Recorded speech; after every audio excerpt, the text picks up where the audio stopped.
If you change the way you perceive reality with just one simple fundamental idea, you realize that it seems on the majority of humans really got it wrong because of their uh, awareness of time.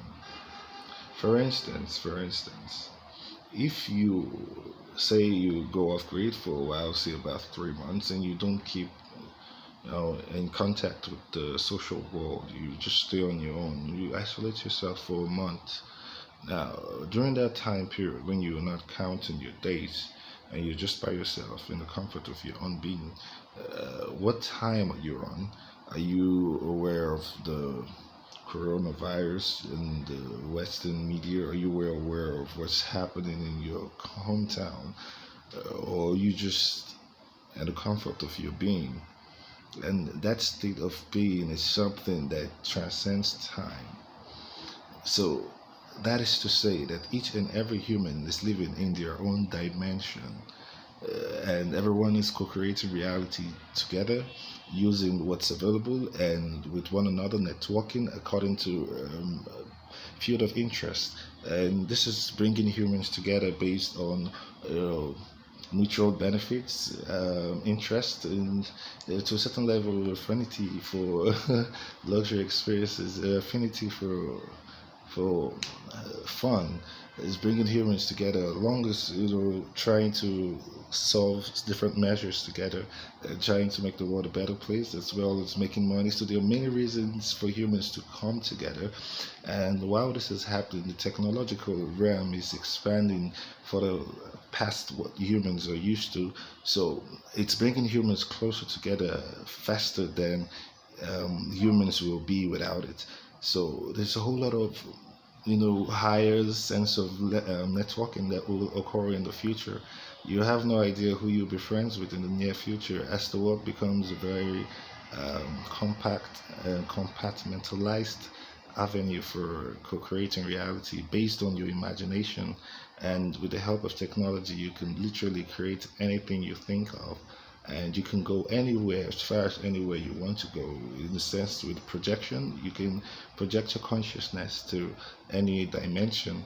Once you understand the fact that everyone is living in their own dimension, to most people they'll probably consider this as something scary, and that means that humans are just in kind of an elusive reality, and you'll be correct. However, if you pay attention to that idea that the humans are living in an illusion or a full virtuous immersion stimulation, where humans are really in a virtual reality, in a biological avatar, and experiencing reality like a video game outside the awareness of them on the control side.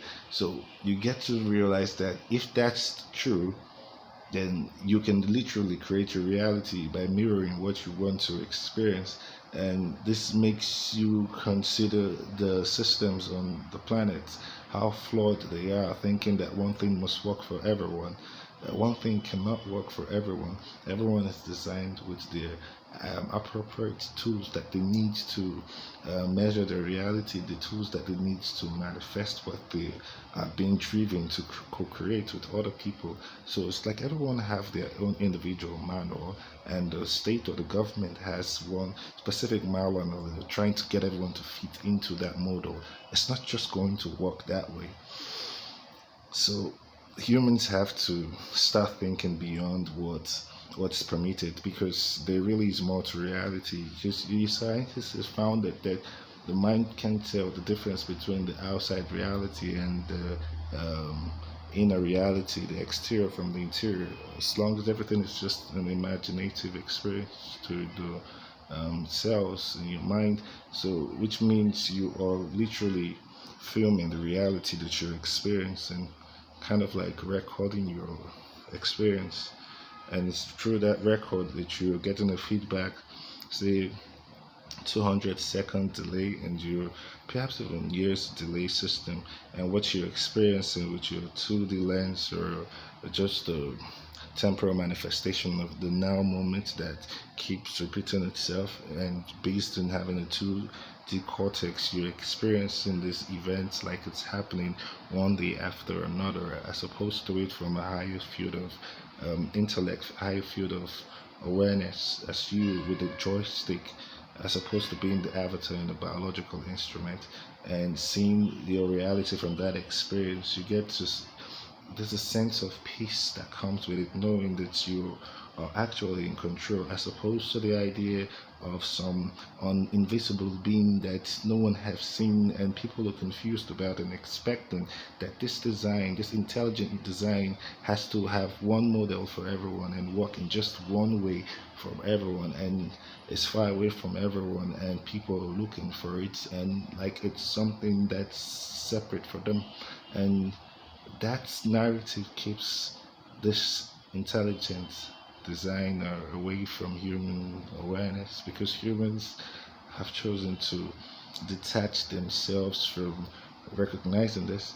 They think that they are being controlled outside them and are being, manipulated within their exterior reality, and they are victims of certain structures created within the external reality, and they believe in this idea, and they've forgotten that they are the ones actually controlling and co-creating the reality that they are experiencing, and they are influencing for other people.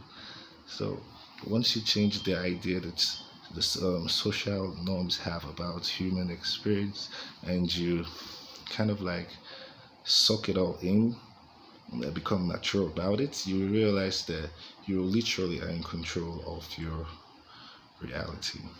And one way or the other, literally, you're controlling everyone else's reality, whether you're aware of it or whether you're not aware of it. So everything you decide, every contribution that you introduce, every opinion, every point of view, a reflection, introspection, retrospection, any idea that you perceive and present is your contribution to the collective reason concerning that topic, or a general topic in the sense of nature of being as a human being. Understanding that everyone live in their own dimension make it easier for everyone to respect one another without trying to expect anyone to, meet your own social norm or your traditional moral code. Everyone should exist how they fit based on their dimension, their state of consciousness, their field of oscillation, their frequency, their feeling, their knowledge, their background, their genetics, their main myriads of properties. Based on all these different settings, someone will have a different reality based on where they were raised. Someone will have a different reality from someone who was, raised in a different skin tone, as you see. So reality is dynamic. It's not just one script that works for everyone. There's not just one God for everyone. Everyone is a reflection of that one God in their own dimension, you see. Because many of the great things that have happened to you, many people weren't there to film it, were they? So we need to consider that everyone's living a very authentic and righteous reality, not righteous in your biblical sense, but a pure sense of expression on this planet is what everyone are in their own unique individual aspect. You just can't see everyone's, unique self, but that's what everyone should be projecting, as opposed to conforming and trying to look like everyone else and act like everyone else, and then condemn those who are not acting like everyone else. This just keeps people in a one-dimensional social complex, and that just keeps humans limited from their true potentials. Because literally, if you understand that everyone is living in their own dimension and everyone has this unique dynamic contribution that they are introducing to the planet, you tend to pay attention to what they are contributing, and kind of guide them, as opposed to condemning them when they're wrong.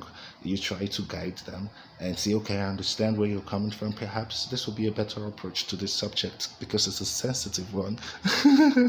So we can guide one another, as opposed to just shutting down people when they don't fit into your preference of your own dimension.